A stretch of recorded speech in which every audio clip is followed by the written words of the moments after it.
I know, if you don't want people to invoke the Handmaid's Tale when they're talking about your program, maybe don't use the words abortion surveillance and complain that the government isn't tracking abortions closely enough, and put in writing that you plan to force doctors to ask women why they're choosing to have an abortion and then report the answer to the federal government. So if you have a period tracker on your phone, no, you don't. It's not just abortion that these Project 2025 guys are so weird about. They have a lot of thoughts about birth control, too. They want to ban the morning after pill, which they call a potential abortifacient. It is not. They want to ban medical schools from teaching new doctors how to safely perform an abortion, and they want to cut government funding for condoms from the Women's Health Initiative because they say that condoms have nothing to do with protecting women's health, which suggests a fundamental lack of understanding of human biology. Can this same procedure then be done in a pregnancy? Swallowing a camera and helping the doctor determine what the situation is with the... Mr. Chairman and Representative, it cannot be done in pregnancy simply because when you swallow a pill, it would not end up in the vagina. Fascinating. Instead, they want the CDC to update its public messaging about the unsurpassed effectiveness of modern fertility awareness-based methods of family planning and stop publishing communications that conflate such methods with the long-eclipsed rhythm or calendar methods. Fertility awareness-based methods involve tracking your menstrual cycle and abstaining from sex during ovulation when you're most likely to become pregnant. The rhythm method involves tracking your menstrual cycle and abstaining from sex during ovulation when you're most likely to become pregnant. Neither one of these provides any protection from sexually transmitted infections, and both have a roughly 20% failure rate over a year. Whereas they used to say back in the day, you know what they call people who use the rhythm method? Parents.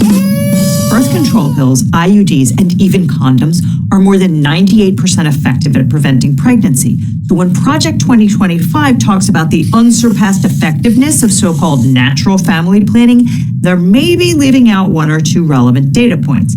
But at least it's legal to ship an ovulation monitor through the mail, because one of the ways Project 2025 contemplates reducing access to birth control and abortion is by reviving the Comstock Act, an 1873 statute that made it illegal to use the post office to send birth control and pornography. It was named for Anthony Comstock, an anti-masturbation activist who claimed that books are feeders for brothels and burned tons of them. The law was immediately and successfully challenged on First Amendment grounds, but it remains on the books, and Project 2025 envisions using it to prevent the shipment of medication abortion drugs and anything else they consider an abortifacient, including many popular birth control devices and medicines. But what should the government do to prevent the spread of STIs? Well, Project 2025 has a plan for that too, and that plan is to encourage us all to get married. No, I'm serious.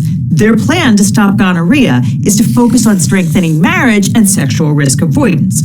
And although the Supreme Court legalized gay marriage in 2015, the Heritage Foundation guys do not mean happily married gay couples. They mean heterosexual couples because, quote, families comprised of a married mother, father, and their children are the foundation of a well-ordered nation and healthy society. And so, for the sake of child well-being, programs should affirm that children require and deserve both the love and nurturing of a mother and the play and protection of a father. In fact, it's not just gay marriage that's in the Project 2025 crosshairs. This is a plan to erase LGBTQ plus people from public life entirely. The authors of Project 2025 seem to think that most of the nation's problems could be solved if we could just get rid of gender identity, or what they call the unscientific notion that men can become women and vice versa. For instance, they'll, quote, restore standards of lethality and excellence to the U.S. military by kicking out everyone who is transgender or HIV positive. To de-wokify foreign aid, the government should remove all references, examples, definitions, photos, and language on USAID websites, in agency publications and policies, and in all agency contracts and grants that include the following terms: gender, gender equality, gender equity, gender diverse individuals, gender aware, gender sensitive, etc. It should also remove references to abortion, reproductive health, and sexual and reproductive rights, and controversial sexual education materials. The solution to all the nation's ills, besides marriage, of course, is to roll back the Great Awakening by removing protections for transgender students, forcing schools to out kids to their parents, banning gender-affirming care for minors, and rolling back bans on discriminating against LGBTQ+ people at work and in public accommodations. They even want to revoke the National Education Organization's public charter because the nation's largest teachers union, quote, promotes radical racial and gender ideologies in schools. And how are they going to fix public education? Get rid of those pesky pronouns. This would apparently make it illegal for teachers to respect their students' request to be called by anything, quote, other than the name listed on a student's birth certificate without the written permission of a student's parents or guardians. This would apparently ban nicknames, but it's a small price to pay to win the war on woke. Sorry, Billy. Oops, William. And while they're at it, they want to make DEI illegal too. Yeah, because if it's not trans people ruining everything, it's diversity, equity, and inclusion. In fact, the Project 2025s are so spun up about what they call critical race theory that they want to conduct purges at organizations like the Treasury Department. This document proposes to identify any Treasury Department employee at any level who attended diversity training under the Biden or Obama administration and treat the participation in any critical race theory or DEI initiative without objecting on constitutional or moral grounds as per se grounds for termination of employment. And the Project 2025 guys don't just want to fire anybody in government who sat through a diversity workshop.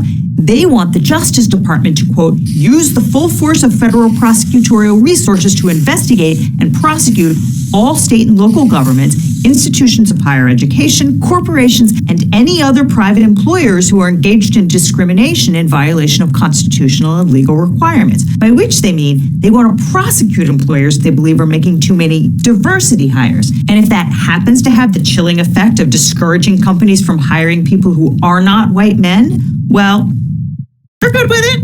Yeah, and if you're